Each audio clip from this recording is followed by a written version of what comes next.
1. Is it worthy? Let's find out. What's going on, Knights? Critical Redemption here, and I'll be reviewing Season 1 of The Flash on the CW.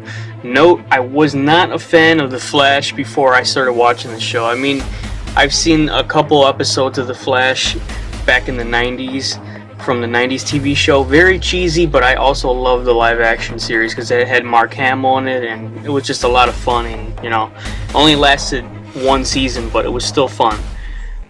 Also, I've seen The Flash on the animated series, and I've actually liked how he's very funny and knows how to stick with the team in the Justice League. That's another thing.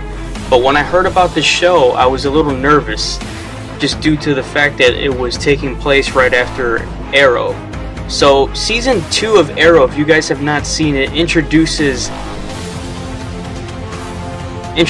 the character and also introduces the new cast member that's joining Gary Gustin. He's the guy who unfortunately was in Glee, but turns out to become a badass superhero, and he becomes the Flash. I was not expecting this Glee actor to be very well in this role, but wow, I was wrong.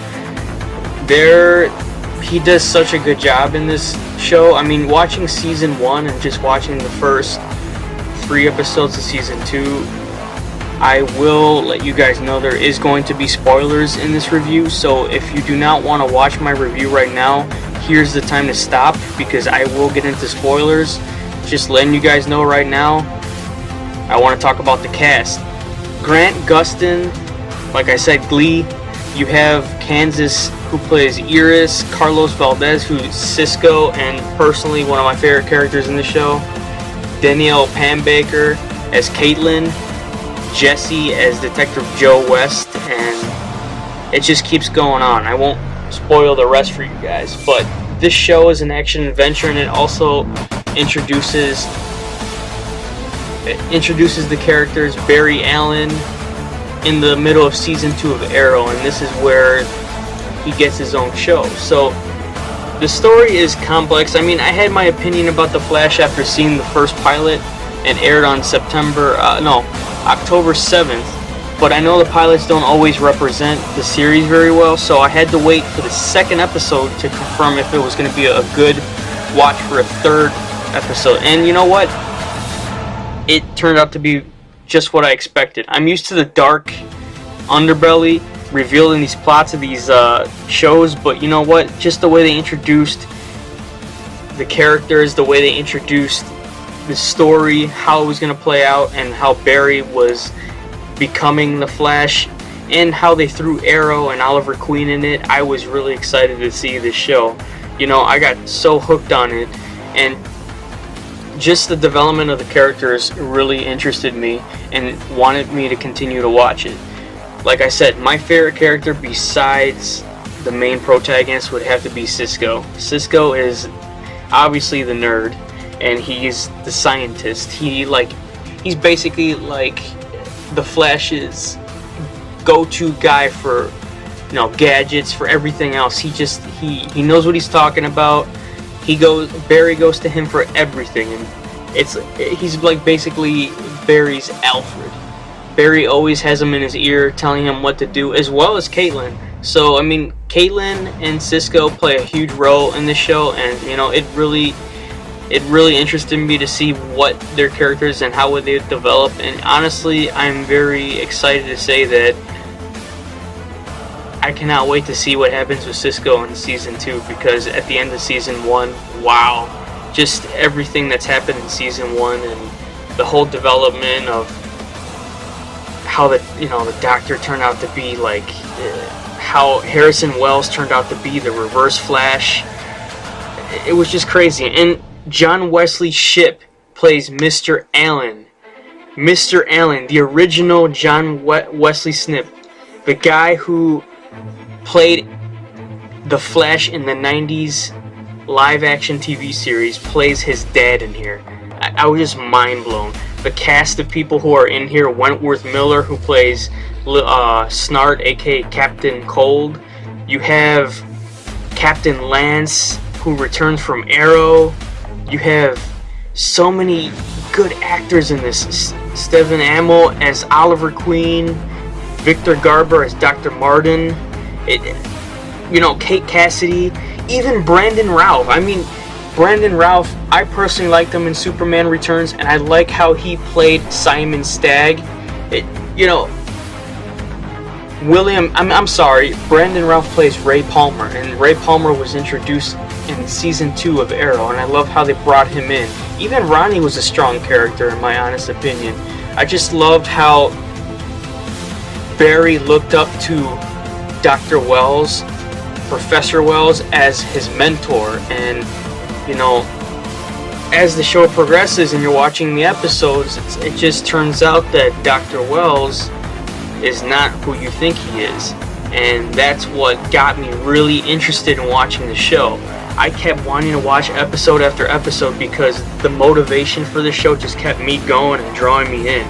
Like, I was just about ready to rip off Dr. Wells' head off, and I knew there was something off about him, just the way he was in his wheelchair, the way he just looked at Barry and Cisco, the way he considered Cisco as his son and Barry as his son.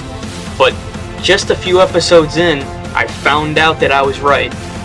He supposedly is paralyzed in a wheelchair. Well, you know what? That's tons of shit, because he gets off his wheelchair and he goes into the secret little lair where he has his Reverse Flash costume standing right there.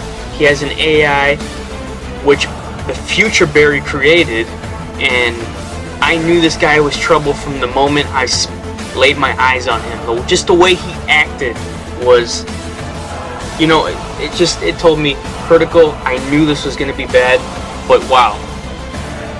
Grant Gustin, I was not expecting a lot from him, but holy crap, he did a good job as Barry Allen. I couldn't see anyone else playing Barry Allen in the show, and just the quirkiness, the nerdiness, you can tell he was into his role. Kansas, who plays Iris, Barry's best friend, and also Detective Joe's daughter, played a huge role in this. And you could see the chemistry between them is very well done. I liked how they kept the chemistry going, and wow, just the suit as well, and just the way they kept the Flash going.